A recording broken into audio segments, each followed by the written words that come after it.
This is the last month in 2024. Let's talk about how you can make the most out of it, both working with the astrology and then how you can practically apply the astrology to your life. So there's a lot of different aspects we're going to talk about today. We are entering into new territory for humanity. 2025 is a really big year. It's a year of a lot of newness. It's a year of a lot of coming into a new way of life. And this December 2024 is the beginning of it. It is part of that transition. Some of the aspects we're going to be going over today is, well, we're currently in Mercury retrograde, so that's going to be part of this little spiel. We got Mars retrograde happening on December 6th. We have Mercury retrograde ending on December 15th. We have Saturn square Jupiter round 2 on December 24th, the day before Christmas. Yay! And when I say round 2, we had round 1 of Saturn in Pisces square Jupiter in August.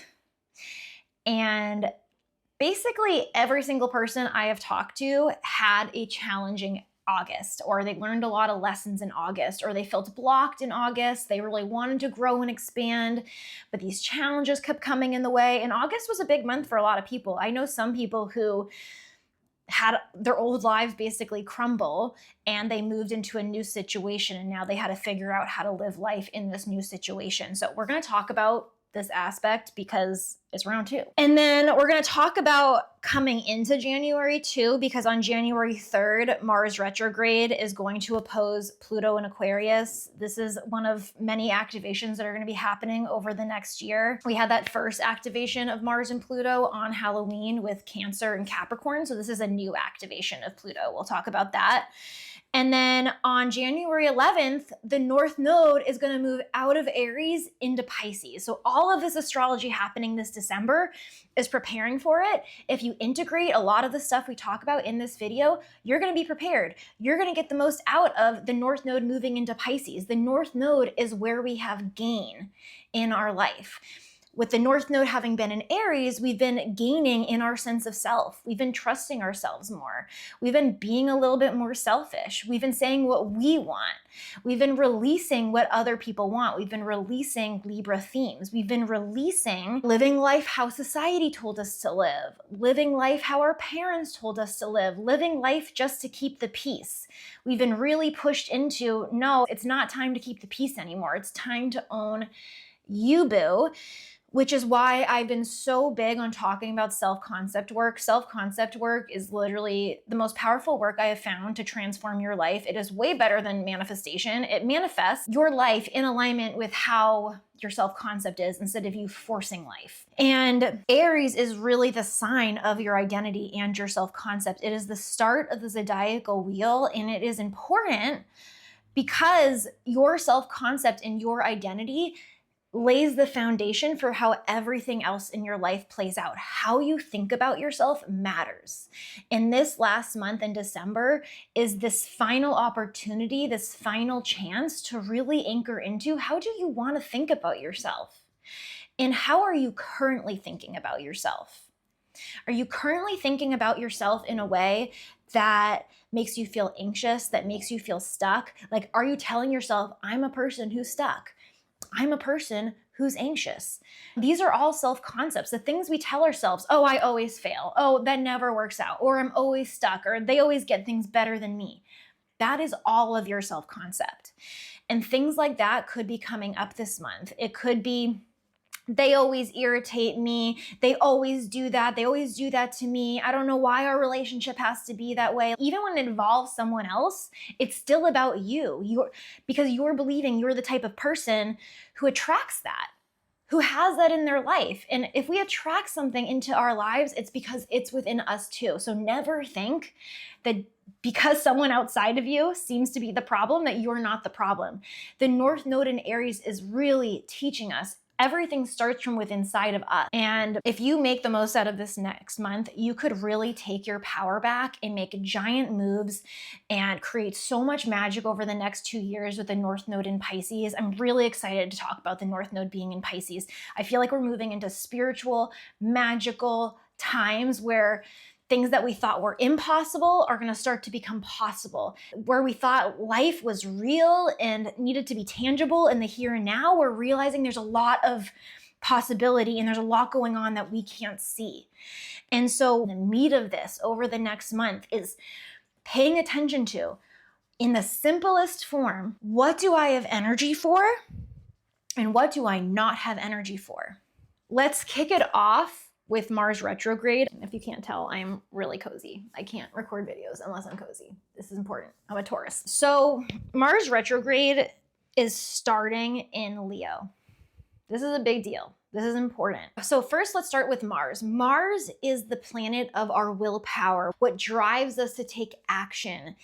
Mars represents passion. It represents willpower energy. It represents anger and fight. So Mars can passionately bring things together, or it can passionately separate things and set them apart. So as much as Mars is about going after things and making it happen and using our willpower, it can also be destruction, injuries, accidents. So, with the Mars retrograde, be careful. Retrograde is bringing things back from the past.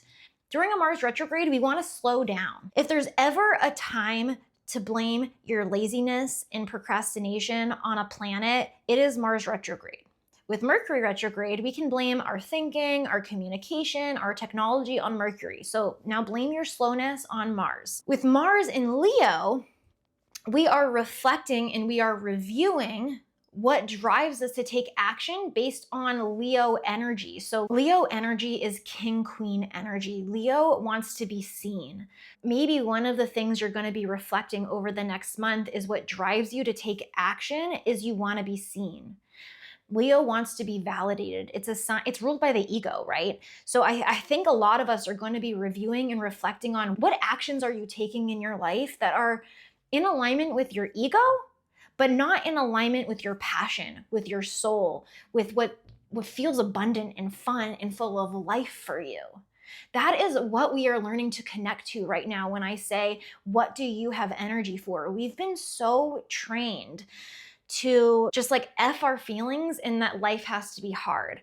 We've been told this story over and over again. You can't do what you love for fun, it will be boring. You can't just like have fun all the time. Life is hard. Life has hardships to it. You have to do the hard route. If you want to be successful, you got to do hard things. That is so ingrained into us that a lot of us are going to be wanting to take action to protect ourselves, to protect our ego, so that we can be seen in a certain way, so that we can gain validation. Like maybe you're a YouTuber and you used to post videos every single day, and it was solely because you wanted to grow your channel and you wanted that validation.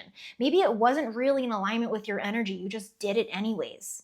And now you're realizing you can't freaking do it anymore. You don't have the energy for it. It just won't happen. And you're feeling blocked left and right. That's because that was an ego desire. The ego was fueling you to post those videos every day.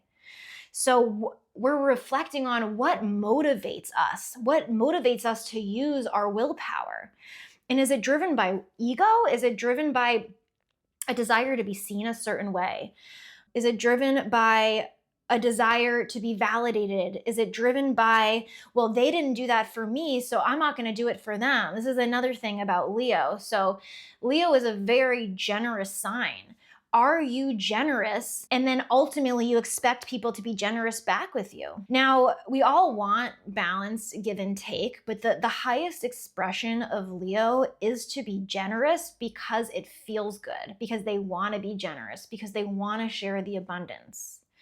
The lower vibration of Leo is being generous because you do love to be generous, but then there's a part of you, that ego part of you, that when maybe someone's a dickhead to your generosity. A lower vibe Leo Mars reaction would be, they're a piece of crap, like, I'm never doing anything nice for them again. How can they not do nice things for me? I just did all of this for them. Why aren't they appreciating me?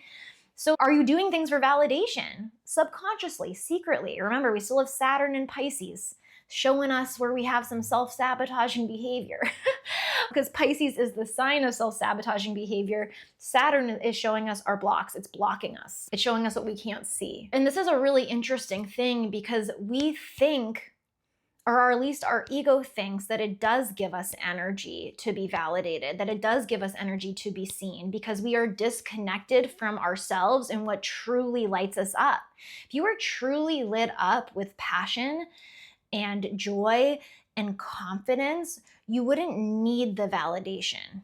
You wouldn't need people to be appreciative of your generosity or reflect the generosity back. You would give it and then forget about it and continue to live your life because you are just giving abundantly and joyously. That is the highest expression of Leo. When you connect to your Leo passion, Leo is ruled by the sun. The sun is the most abundant planet. When Leo is connected to joy and passion and its hobbies and creativity and life force energy, it is just a force to be reckoned with. It makes me think about on Thanksgiving. I'm a Taurus. I freaking love cooking. It's not a stressful thing for me. It is so fun for me. I cooked on Thanksgiving from 5 in the morning to 11 at night. Not because I had to. I just couldn't stop. Couldn't stop. And my boyfriend, we've been together 7 years, but the last couple, this is our 3rd year living together. No, 2nd year living together. I don't know. We've been together 7 years, but just the last couple years we lived together. And so I cooked all day for Thanksgiving, and he said to me at the end of the day, gosh, you're the only person I've ever met who cooks like that all day and is so calm and doesn't get stressed out and isn't angry and actually feels happier and wants to keep cooking. He's like, I'm not used to seeing that. And what I said to him is, I love to do this. Like literally, this is my ideal day. You can't be stressed when you're doing your passion, when you're doing your hobby. It is not stressful. You would do it anyways. Like that is what we're being pushed to collectively. You doing what you would do anyways. You getting supported by the universe by you doing what's fun and passionate that you truly have energy for. Not this fake energy BS of, oh, well, I like being validated on YouTube or Instagram or wherever, or I'm so generous to my family. Look how great we look. Everyone's going to see me as this amazing person because of how generous I was. That is fake energy. If you truly just gained energy from giving and it was truly your joy and you were happy and you were doing what it was fun for you, you wouldn't care about getting the validation. And so that is a big part of this Mars retrograde, is it's going to have us reflect on what is driving you to take action in your life. And you're going to lose energy for anything that's not in alignment with your highest truth. And I guess I'll just skip ahead a date to talk about this, because when we have the Mars in Leo opposite Pluto in Aquarius aspect on January 3rd, this is a stalemate energy. This is 2 planets opposing each other and like wanting to get their way and battling it out. Pluto in Aquarius, Pluto opposite Mars Leo retrograde. Pluto always is about the truest truth, the deepest truth, the truth that you might not even admit to yourself.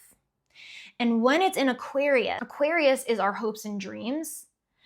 It is our individuality in what makes us unique and what makes us different. It is where we rebel and go against the status quo. Aquarius is where we think of futuristic, out-of-the-box ideas. It's where, also on the shadow side, because we got Pluto there, it's where we might feel misunderstood. And again, when it's in Pluto, we're feeling these power struggles. The truth is, we are all so uniquely individual. We're all freaking weirdos. Whether you want to admit it or not, at the base of it, you're a weirdo, I'm a weirdo, they're a weirdo. I don't know who I'm pointing out. Every ghost in this room is a weirdo. And Aquarius is very detached, whereas Mars and Leo wants the validation. When we have these 2 opposing planets, Mars and Leo, you're gonna be really feeling bogged down to take action. Because if you are hiding what makes you different, if you are hiding what makes you unique because you think that your specific plan of going about reaching your hopes and dreams is too different, it's too weird, and so you just keep manipulating to reach your hopes and dreams and thinking that, no, I can still use my creativity this way and I can manipulate just to get the validation, you're gonna be met with a stalemate at that aspect. It's not gonna work. Conversely, a truth could be revealed when this happens. You could actually face that fear around owning your individuality and going against the grain and really lean into what you have energy for, what you are passionate for, and dive into the unknown and trust that that is going to create the abundance in your life. So we're going to have that aspect on January 3rd, the beginning of the year. It's this giant tension that's building all of December until we get to the beginning of the year.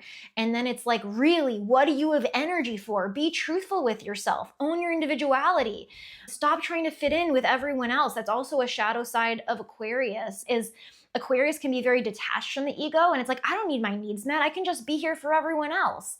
No, no. Stop disregarding what you need, your energy, what's passionate for you. We need that here. We need it. And we're all going to be feeling this opposition. The people who are going to really be feeling this opposition are the people who it's going to be hitting their chart by degree. So if you have any fixed signs, Taurus, Scorpio, Aquarius, Leo, I'd say 1 to 3 degrees, you'll likely be really feeling this aspect.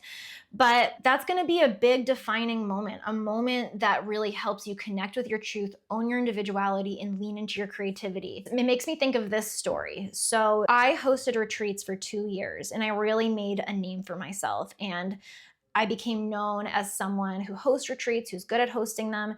And a lot of people told me that I should teach people how to host retreats. I got to build upon this. I got to keep hosting retreats. But by my last retreat, I had no passion for it anymore, no energy for it anymore.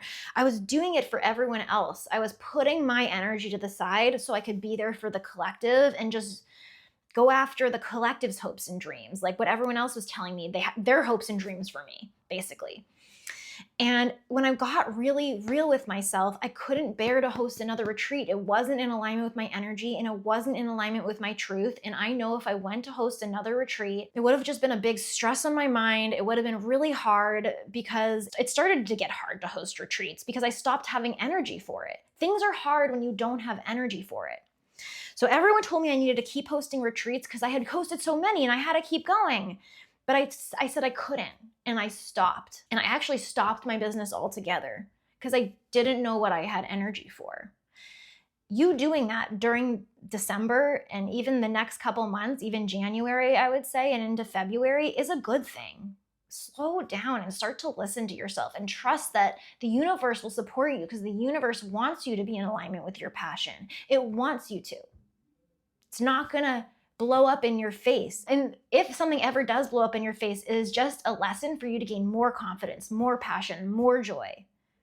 Everything's always a lesson to gain more confidence, more passion, more joy, because it adds to trust in yourself every time you leap into the unknown. And then every time you leap into the unknown, something magical will happen in your life, something new, something different, something that will get you unstuck, because it is different than what you are currently doing. And so I took 4 months off from my business and told myself I was just gonna follow the fun.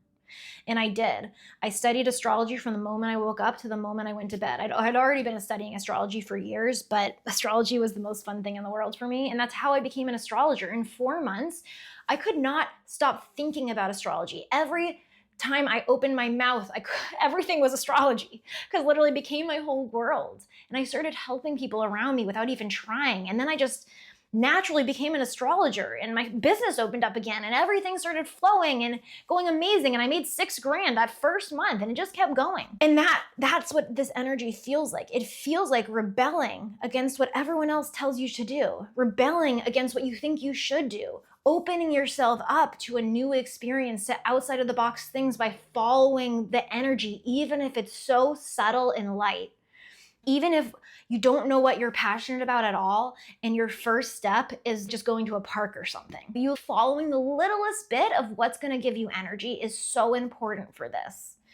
I also think doing your self-concept work is always important. If you have not downloaded my free Activate Your Joy Challenge, you got to download that. It is going to help you anchor in joy. It is perfect for this Mars Leo retrograde that we're going to be in all of December. It's free. In the first 2 videos, I talk about self-concept work, which is so important for you to anchor in with the North Node being in Aries, because when we move into the North Node in Pisces, you're going to be set up for even more magic. Okay. So let's go back to talking about this. But that's that aspect in the beginning of January. Start tuning into what you have energy for now, because you're gonna feel pulled and It's going to feel a little bit more intense beginning of January because the cosmos really want you to align with passion and fun and creativity and your confidence and all those things. And you have more confidence when you do what's fun for you. Okay, the next aspect I want to talk about in December is on December 15th, Mercury is going to station direct. And on that day, we're going to have a full moon in Gemini. And this full moon in Gemini is pretty much going to be with Jupiter. The moon will be with Jupiter. This is going to give us big, expansive feelings. And it's really interesting that this full moon is happening when Mercury turns direct, because when Mercury's been in Sagittarius all of December, Sagittarius is our belief systems. It is how we go about creating opportunities for ourselves through the faith that we have. It's how we make meaning out of life through having new experiences. It is that seeker. We're seeking because we want to seek the truth of life. We want to seek meaning out of life. We are meaning-making machines. The thing is, the shadow side of how we make meaning is based on how we view our self-concept. We can either make horrible meaning out of things and mean that we're a piece of poop and everything's going to shit, or we can make the best meaning out of things. We could make everything that happens in our life mean that this is a lesson teaching me about unconditional love. And as long as I learn this lesson and find how I can love myself more and whatever this lesson is teaching me more, then I can have more peace in my life. Then I can open up new opportunities. When you respond to life with negativity and why everything's wrong and not good, you keep your focus narrow. You narrow opportunities. And remember, Sagittarius is about what creates opportunities through how we make meaning.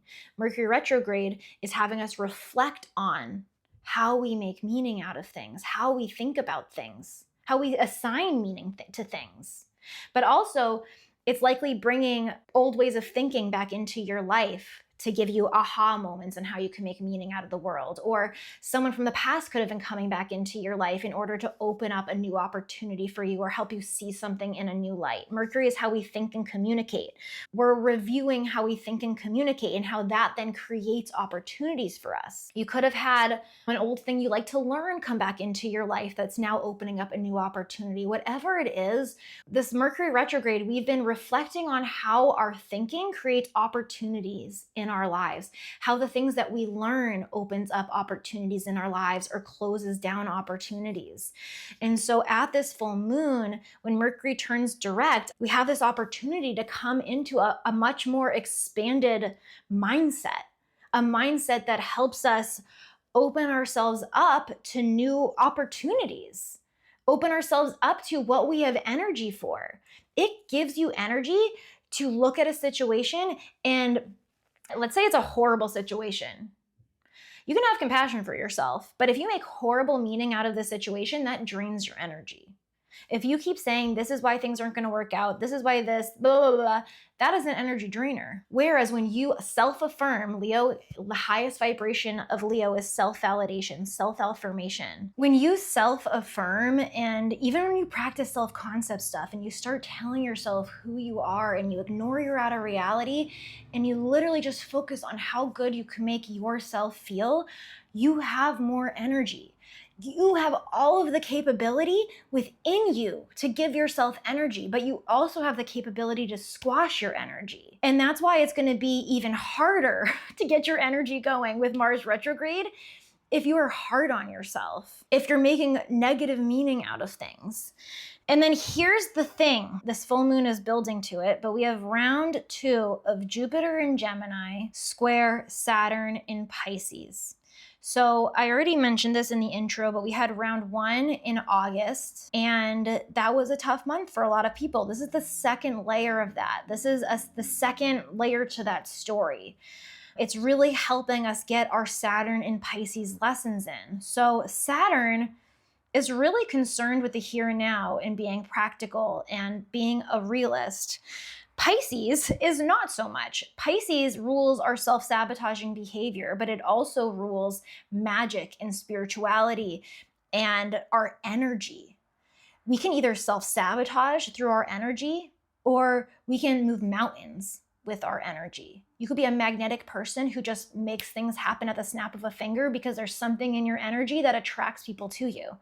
On Thanksgiving or the day before Thanksgiving, when I was grocery shopping, I've been watching a lot of near-death experiences, and I have just learned the power of unconditional love. So I was practicing grocery shopping, and every single person I saw, I just saw love. I just saw them as like the purest form of them. I saw them as an angel, and I was feeling so good just by seeing everyone as love. And then literally out of nowhere, I was just casually looking for something in the produce section. A guy who worked there, who's about my age, asked me what I was looking for, and I told him I was looking for rosemary. This man went above and beyond to find me rosemary. I didn't even ask him to help me find it. He literally approached me, and for 15 minutes, he was asking everyone he could. And then at the end, he was like, I'm sorry, I tried everything I could. And I was like, wow, I didn't even ask you for help, and you just went above and beyond for me. And the only thing I could attribute it to was the fact that I was going around and seeing everyone as love, and maybe he felt that. I don't know. I've never had something like that happen before. But do you see what I mean? People feel energy, and it can move mountains. And so Pisces can create magic in your life. Saturn in Pisces, I've been saying, is preparing us for the North Node being in Pisces.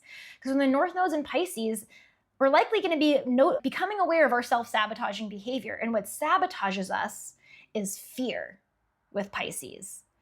And this is where your self-concept work is so important, and why you really understanding what's motivating you to take action. Are you motivated by fear to protect your ego? Remember Mars and Leo? Or are you motivated by excitement, by what's possible, by love, by what you can give, by aligning your energy with what feels passionate and alive and loving for you, you know? So with Saturn being so concerned with the here and now, it's causing blocks for us with our magic, and it's having us sabotage ourselves. It's making us feel confused. And the square to Jupiter in Gemini, we just want to grow and expand. We want new opportunities. We want to think in new ways. Gemini is our mindset, but it's also learning. We want to learn new things that expand our mindset. One of the ways that we could sabotage ourselves through learning, though, is we think that we never know enough out of fear that we're not good enough, for example, because we're not validating ourselves. And so then we keep learning and learning and learning and blocking ourselves, and then feeling confused because we have all this conflicting information from all these people that we learned. And then we're like, I don't even know what the answer is anymore. That could very much be the square. And that's why it's important to tap into, what do you have energy for? And maybe excessive learning, ask yourself, why? Why do I feel the need to excessively learn? This is a good month to start asking yourself, why do I do these things? If you feel anxious from overlearning, like you've been learning all day and you just feel more and more anxious, but you think it's going to bring you safety, it's time to ask yourself, why am I doing this? And is the answer because I don't think I know enough? Well, then your self-concept is, what I know is more than good for whatever I want to do. If you believe you're a person who never knows enough, you'll always be learning. If you're a person who believes what you know right now is valuable, you will bring value to the world. That it will stop that pattern. Do you see what I mean? You see what I mean? So we're getting round 2 of this block, and this block can feel frustrating for people. It can bring blocks in relationships. It can bring a lot of confusion in our thinking. It can cause a lot of miscommunication, because Pisces can confuse things and it can have people project onto you. You know, Pisces is also about projections, where we project out of fear. Are you projecting your fear onto others, or others projecting onto you? Mars in Leo wants us to validate ourselves and step into our confidence. If someone is projecting onto you, that's actually a lesson for you to have more love for yourself and for them, because they're projecting out of fear, out of pain themselves. It's recognizing that everything that you don't like outside of you is just a reflection inside of you that calls for more love. That is always what Pisces teaches. Pisces is unconditional love. Really, if you want to make your life way simpler, you just practice loving everything and finding how you can learn lessons about love and forgive and all those different things. That's where all of your power is. So that square to Jupiter and Saturn is going to be really testing us for you to validate yourself, for you to anchor in your self-concept, for you to follow your flow and what's fun for you, and to stop grasping for things, you know? So the last thing I want to talk about is On January 11th, the North Node will move into Pisces. This means we will gain in the Pisces area of your chart. Pisces rules a certain area of your life, so that's going to be highlighted for you. I'm not going to talk about what area of life it rules for you. If you are in my Cosmic Co-Creatrix membership, which I'll put the link to join that down there, it's only $10 a week, and I literally am in there giving you energy reports every single day. If you like my podcast, you'll love my membership and a whole resource library. So I'll put the link for that below. But when the North Node moves into Pisces, we're going to have a lot of things ending, a lot of self-sabotaging behavior end. We're going to be moving into a more unconditionally loving collective because Pisces is about unconditional love. We are going to be learning to surrender. It is a collective surrender. We're not going to be able to do what we used to do. So start practicing this month. Start practicing going against the grain. Start practicing your heart. Start practicing your energy. You'll be well prepared for this collective surrender. Start surrendering now. I find that self-concept work is the key to helping you surrender. I do self-concept work with my one-on-one clients, by the way. One of the things about the North Node moving into Pisces on January 11th is that on January 12th, Mars in Cancer is going to trine Neptune in Pisces around the same time as the North Node moving into Pisces. So Neptune will rule the North Node over the next year and a half.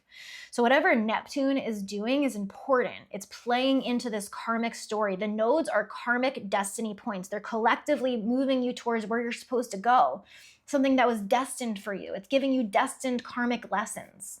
So with Mars in Cancer retrograde, because Mars will have been retrograded back to Cancer at that point, trying Neptune in Pisces, and the North Node just moved into Pisces, this is the beginning of us learning to connect to ourselves. We have been so disconnected from our feminine energy, from our hearts, from what feels truly nourishing and nurturing to us and for the world, and how we want to nurture the world. We haven't been thinking about life that way.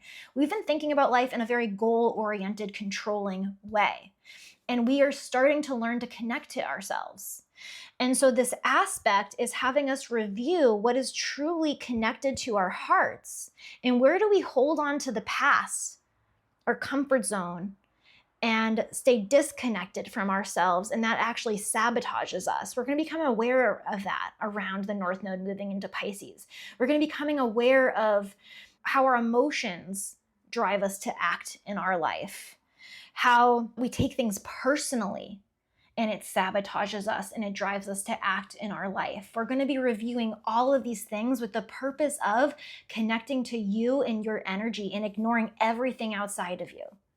Learning more about you through trusting the little things that give you energy, even if it feels scary. That's the thing with Pisces. Pisces can feel very scared, and that is why it's the sign of surrender, because when you trust your energy, it's the unknown. It's scary, but it's where all the magic is. All of it. So that's it. That's what I have to say to make the most out of this next month as we go into 2025. Also, January will be Capricorn season. I know it's the new year, but really Capricorn season is a season where we are planning for our future. Aries is where we start new beginnings. So don't worry. You have until March to figure this out, and we're not going to fully integrate this Mars retrograde until May. So you have time. Take this winter to slow down, connect to what gives me fun, take new risks, try things that are fun for you, try loosening your grip of control, do the self-concept work, start connecting to yourself and building that connection. It starts with just connecting to how things feel. We've been taught to not trust how things feel. We've been taught that if we trust how things feel, it will sabotage us. That is not true. That's you trying to control yourself from learning certain lessons that are in alignment with your soul and your heart. There is a force that moves through all of us, and you can trust it. We are here to learn lessons. We're not here to avoid lessons. We're not here to control and force this life that's not 100% in alignment with us. That's why so many people who are billionaires and rich are not happy, because they built their life not in alignment with their heart. We're not here to build a giant business. Again, I've been watching a million near-death experiences. Thousands of people have all said what they've learned on the other side is we are just here to learn lessons about unconditional love. And it starts with unconditionally loving yourself. And I imagine over the next year and a half, we're going to really realize the power of unconditional love. So I trust that this video helped you connect to yourself. It helped you understand that you don't have to go balls to the wall these next few months. You can slowly make a plan. You can just take your time. What you're doing right now is is melding you into something that is going to last. It's melding you into this next version of you. The version of you that is going to truly impact humanity because you're in alignment with you. And it's a much better way to live. Trust me. Trust me. I've done a lot of this and I'm really fucking happy. This is editing Rachel right here, because if you don't know my full story, I feel like this is important to say. I wasn't always a really happy person. I got into personal development and astrology because I was miserable most of my life. I was obese when I was younger. I didn't have any friends. I didn't talk till I was in college. I used to control everything in life. I was not this way at all before. I didn't even think self-love is a real thing. I thought it was a joke. I thought it was a lie. So when I say I'm happy now, I wasn't born that way. And if the little version of me, the version of me that had no friends up through high school, the version of me that barely talked until college, who was obese when they were younger and felt completely isolated from everyone else because it was the 90s and no one else was obese, and I can find this happiness and surrender to life, you can too. So just how to add that in there. So I love you. If you like this video, make sure to subscribe, hit the like, hit the notification bell so you get notified when I have more videos coming out. And I'll see you guys on the next video.